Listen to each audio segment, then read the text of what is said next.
Hello and welcome to Restore Her Balance, the quiet feeling of falling behind. There are days when you wake up and already feel behind, even before the day has really begun. It's not because you've done anything wrong, and it's not because you didn't try hard enough yesterday. It's something quieter than that, something harder to explain. It's a feeling that sits in your body before your mind fully catches up, a heaviness, a slowness, a kind of resistance that makes everything feel just a little more difficult than it should. And as the day begins, a thought appears gently in the background. Why can't I just get things done like I used to? You look at your day ahead.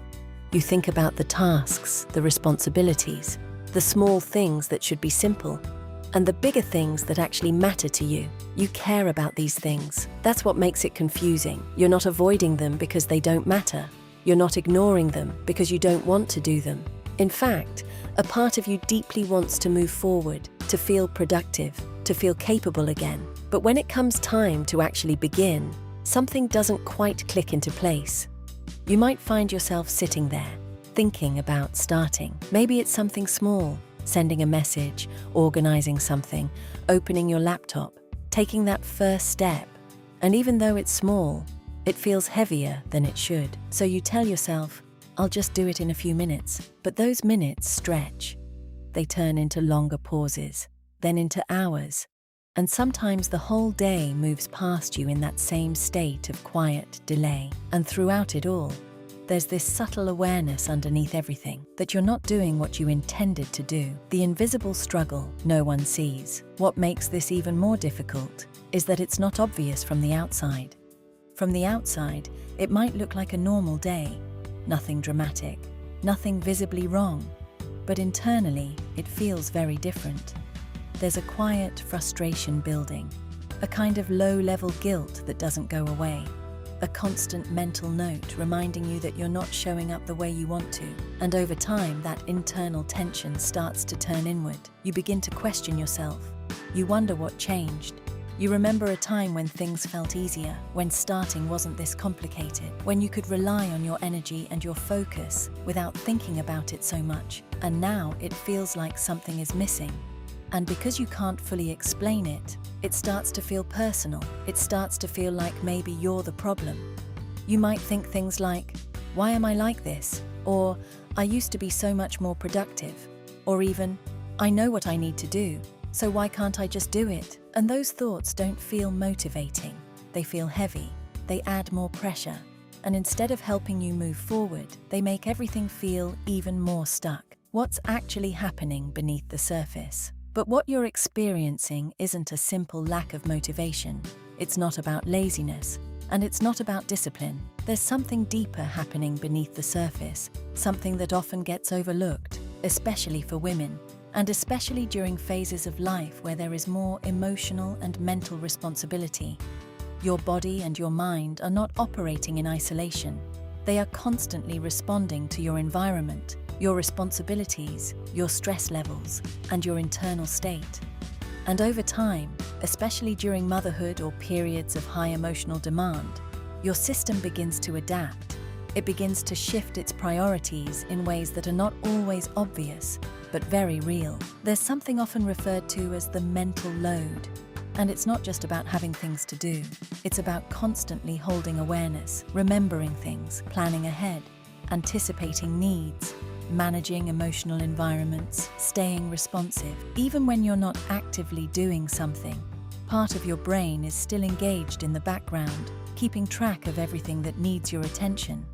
And this ongoing mental engagement uses energy. Not always in a way you can clearly feel, but in a steady, continuous way that your system has to sustain. Over time, that can reduce the amount of energy available for other things, especially tasks that require initiation, focus, or sustained attention. At the same time, your body may be experiencing subtle hormonal shifts. These don't have to be extreme or clinical to have an impact. Even small fluctuations over time can influence energy levels, mood stability, focus, and overall motivation. Add to that a consistent level of stress, whether it's emotional stress, responsibility-based stress, or simply the constant demand of being on, and your nervous system begins to adjust accordingly. When stress remains present for longer periods, your body can stay in a slightly elevated state of alertness. This often involves cortisol, a stress-related hormone that helps your body stay responsive.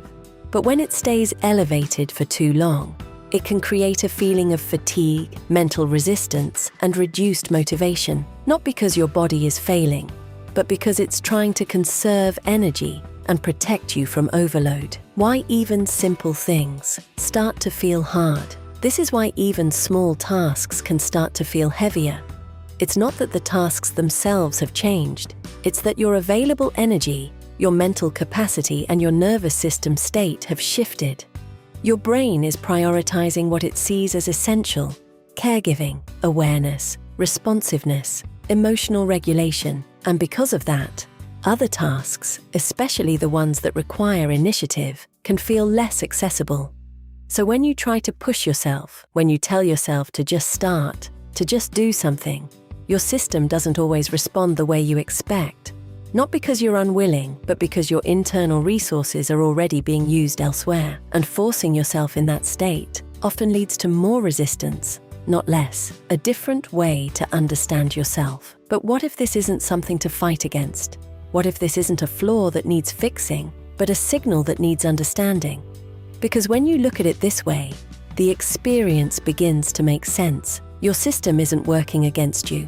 It's responding to what it's been carrying. It's adapting to the level of responsibility, the emotional demand, the constant awareness that has become part of your daily life. And in doing so, it's asking for something different. Not more pressure, not more discipline, not more self-criticism. It's asking for restoration. It's asking for space. It's asking for a kind of support that allows your energy to return naturally, instead of forcing it to appear. And this can feel unfamiliar, especially if you're used to pushing through things, to expecting more from yourself, to relying on effort to get results. But right now, effort alone isn't the solution. Because motivation doesn't come back through force. It comes back when your system feels safe enough, supported enough, and restored enough to move again. The gentle shift that changes everything. Sometimes the shift doesn't start with doing more. It starts with doing less, but in a very intentional way. Less pressure on yourself, less harsh internal dialogue, less expectation that you should be functioning the way you did in a completely different phase of life. It might begin with small adjustments, allowing yourself to complete one thing without rushing into the next, giving yourself permission to pause without immediately labeling it as unproductive, noticing when your energy feels low and responding with care instead of criticism. These are not signs of giving up.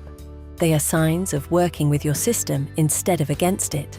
And over time, something begins to change, not suddenly, and not all at once, but gradually.